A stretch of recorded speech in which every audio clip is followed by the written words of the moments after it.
Today is Monday, July 23rd, and this is the ADM Investor Services Monday Market Kickoff.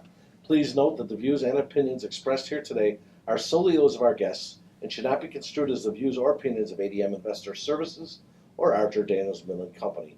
Today's guests are Steve Freed, Vice President of Grain Research at ADMIS, and Alan Bush, ADM Investor Services Senior Financial Economist. Alan, let's start with the financials this morning. Last week, the U.S. dollar fell from its highs when President Trump said he's unhappy that Federal Reserve Chair Powell keeps raising rates. What are the implications of this for the price direction of the greenback? Well, first of all, presidents are really not supposed to make any type of comments or suggest direction to Fed chairmen or the Fed in general. Presidents in the past have made comments about interest rates, and the Fed really has ignored those comments. But the fact is that the president expressed some views about rising rates.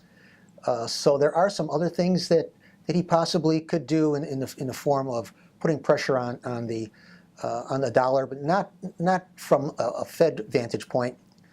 It suggests that the dollar may be toppy in here, and I think the dollar is going to have a very difficult time advancing to new highs from these current levels. 30-year Treasury bond futures fell late last week and also today when President Trump said tightening now hurts all that we have done. What is the outlook for the interest rate futures markets now? Well, it still looks lower. In fact, today the 30-year bonds hit a 5-week low. But I think it has more to do with the U.S. economy holding up extremely well. In fact, there are some estimates that GDP in the second quarter could be as high as 4% or even higher. So it's really more of the influence of a still strong U.S. economy that is the main negative on the interest rate markets. Finally, Ellen, last week President Trump toughened his stance against China and said that he's ready to impose levies on $500 billion worth of imports from the Asian country. What are U.S. stocks, or why are U.S. stocks holding up so well in spite of the ongoing trade uncertainties? Well, that comes back to the answer I gave to some degree. The previous question is that the U.S. economy is still in good shape. But I think more importantly, interest rates globally are still historically in relatively low territory, even though the Fed has raised interest rates 7 times since December of 2015. Rates globally are still low enough to sustain higher prices for stock index futures. Do you see European and British interest rates rising in the near term? It seems a bit more likely, but even if there are higher rates from the Bank of England and the European Central Bank, we're still in that historical low interest rate environment. Now, the Bank of England could raise in August at that meeting. The European Central Bank could raise in the middle or possibly the third quarter of 2019. But once again, rates are still low enough, even with those rate increases, if they do take place. Let's look at the grain market. Steve, both the corn and wheat markets rallied last week. Why is that? I think for the last 60 days, the market has been disappointed in that prices haven't rallied due to USDA's forecast of tighter corn stocks globally. And also, if you take China out of the numbers, tighter wheat stocks. Some of the world wheat stocks are 20-year lows without China's numbers. So I think we finally caught the word that Europe's crop is down, and they're going to have to buy feed grains and wheat. And the Russian crop is down, and at some point that could help our corn exports and our wheat export demand. So we've seen funds cover shorts in wheat and corn and actually go long wheat last week. Steve, can you comment on the U.S.-China trade relations and the impact on the soybean export outlook? I don't think anybody actually knows for sure, but in July, the USDA dropped U.S. soybean exports for the year 18 and 19, 250 million bushels, and they had a model saying that that's what the impact tariffs are going to have. And they raised U.S. soybean carryout to a record high number. So the bean market has to kind of deal with that. I think that there's a lot of moving parts here. I think nobody feels that tariffs are going to be bullish.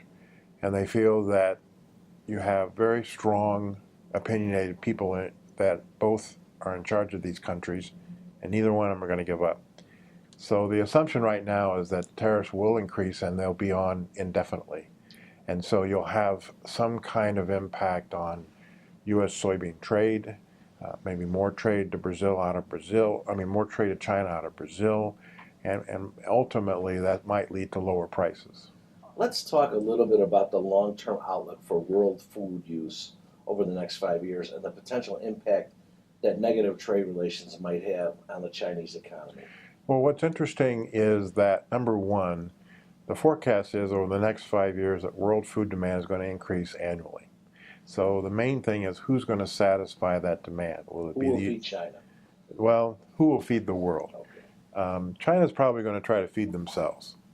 But as far as the world is concerned, we'll see if the Black Sea and South America satisfies this increase in demand, or if it's a mixture of them and the United States.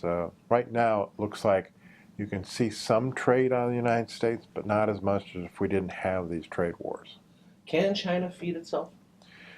The perception is that China can feed itself. When I'm a commercial and I look, the question number one right now is, can China go without buying U.S. soybeans? And the answer is they think it can, because they can use other sources of protein. They've dropped all tariffs of other nations that are shipping beans out. There's even some talk about maybe shipping some beans down to Brazil and then reshipping them to China out of the United States. So the perception is that they can, which means that from a U.S. agricultural standpoint, it'd be good for them to resolve the situation before it gets worse.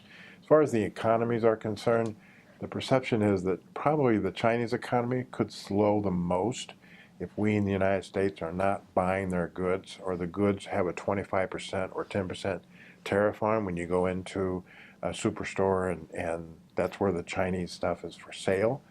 But also, some people think it could slow the U.S. economy just by the fact that you walk into a store and something's 25% more that you normally buy, and that's a higher price. You may not buy that. Let's talk a little bit about U.S. weather. What's the current impact on U.S. crops, Steve? Over the last 3 weeks, we've seen crop ratings slowly decline for both corn and beans. And some people think that some of the dryness in the southwest, too much rain in the northwest, the warmer temperatures at night may be bringing crop yields down. The question is it still above trend? The next 2 weeks looks like the same kind of weather. Dry in the southwest with warm temperatures, rains going across the top of the ridge, and spotty in the eastern corn belt. So if I'm a corn and soybean plant, this is okay weather, but it may not be as good a weather as people had thought when they were talking about markets going lower into August and September. Finally, Steve, when's the next big report, the next USDA report? August 10th will be a huge report for the market, because the market's gearing up for maybe record yields.